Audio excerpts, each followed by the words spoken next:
Hey everyone, and welcome. Today we're diving into a topic that is, without a doubt, one of the most serious and demanding protocols we handle in the ICU. We're talking about the determination of brainstem death. For any of us at the bedside, this is a process that has to be done with absolute, unwavering precision. Okay, so here's how we're going to break this down. We'll start with the definition, what exactly are we talking about, then we'll walk through the crucial preconditions, the clinical exam itself, what to do for confirmation, the importance of documentation, and we'll wrap up with some really key takeaways for your practice. All right, first things first, let's get really clear on what we're diagnosing here. This isn't just about a clinical state, this is the definitive clinical and legal endpoint of life. So the diagnosis boils down to some very clear neurologic criteria. It's the irreversible cessation of all brainstem functions. And what does that mean in practice? It means the patient has permanently, completely lost two things: the capacity for consciousness and, just as critically, the capacity to breathe on their own. Medically and legally, that is the definition of death. Okay, so before we even think about touching the patient or starting an exam, we have to lay the groundwork. And this is huge. We have to satisfy a super strict, totally non-negotiable set of preconditions. Think of this as our first critical safety stop. Number one, we need an established, irreversible cause for the brain injury. We're talking about something like a massive, catastrophic bleed you can see on a CT scan. 2, core temp has to be above 36 degrees Celsius. 3, the patient needs to be hemodynamically stable. They can't be in shock. And last but definitely not least, we have to be sure there are absolutely no confounding factors. And that last point is so important. I mean, why is it so crucial? Well, because a whole bunch of things can mimic brainstem dysfunction, right? You could have residual sedatives on board, neuromuscular blockers, crazy electrolyte imbalances, or severe hypothermia. All of those can make a patient look like they have no brainstem function. So we have to actively hunt down and exclude these reversible causes. It's the only way to be certain. You're not just looking for signs of death, you're proving there is no other possible explanation. So, once we've checked off all those precondition boxes, then we can move on to the real core of the diagnosis, the clinical examination itself. This is the hands-on neuroassessment, and it's so critical that it has to be done by 2 senior physicians working independently.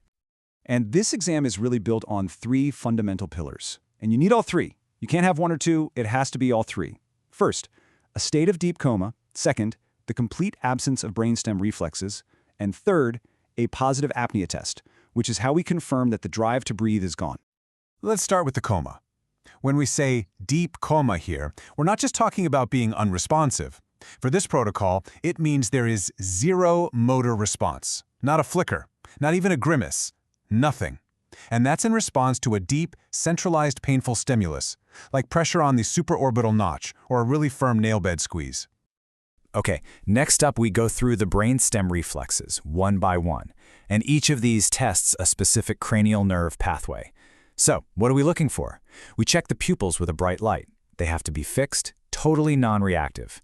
We test the corneal reflex. There should be absolutely no blink.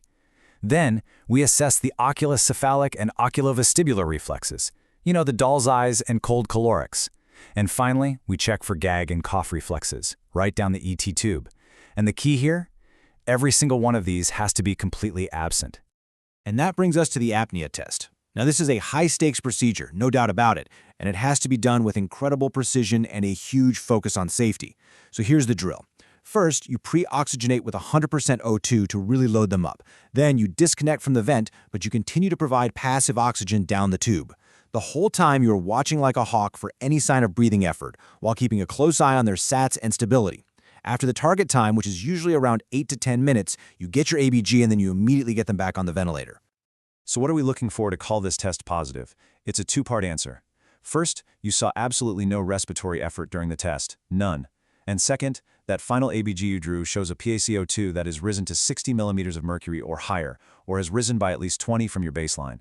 If you have both of those, that's what confirms the complete and irreversible loss of that central respiratory drive. Okay, so you've done 1 full exam. Now what? Well, that brings us to the next step, confirmation. We need to talk about the time you have to wait before the second exam and what to do if you hit a snag and can't complete the full clinical exam. And this is where age really makes a difference in the protocol. For adults, the standard is usually to wait about 6 to 12 hours between the 2 exams. Now, some guidelines will say you can waive that waiting period if the cause of injury is definitively catastrophic and irreversible, but when you get to pediatrics, the approach is, as you'd expect, way more cautious. The protocols are much stricter, and you're often looking at a longer wait, maybe 12 to 24 hours between exams. But, real-world medicine is messy. So what happens when you run into a roadblock? What if your patient has massive facial trauma, and you just can't test the corneal reflexes? Or what if they're so hemodynamically unstable that an apnea test is just too risky? What's the plan B when the clinical exam can't be fully completed? Well, that's exactly where ancillary tests come in. We also call them confirmatory tests. And let's be super clear, these are not a substitute for the clinical exam. They're a backup, a supplement for when the exam is incomplete. And what they're all designed to do is confirm the underlying problem. For example, a cerebral angiogram can show what we call an empty skull, absolutely no blood flow into the brain. You can demonstrate the same thing with a CT or MRI angiogram or a nuclear medicine scan.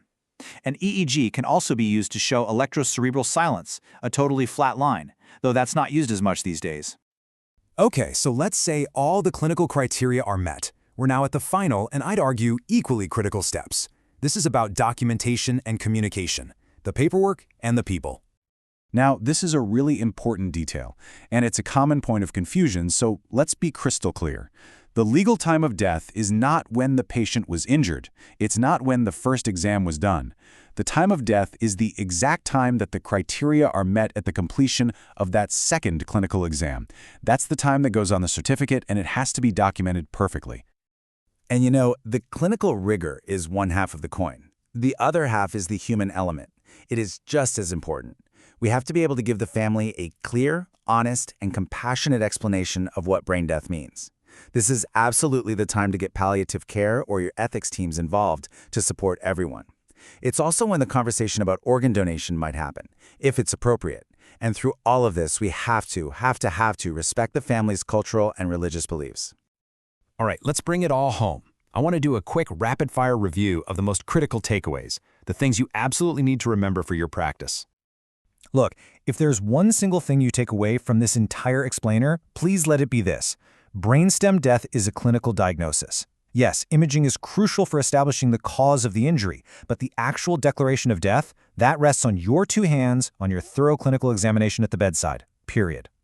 So let's just nail down these pearls one more time. 1. Always rule out reversible causes first. It's your safety net. 2.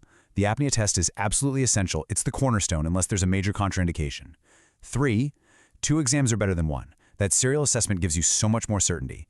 And 4. Your documentation has to be perfect. It is absolutely non-negotiable. And that really brings us to the final thought I want to leave you with. This whole process, it demands the absolute best of us, both as scientists and as human beings. It requires technical precision and deep compassion. So the question I'll leave you to think about is this.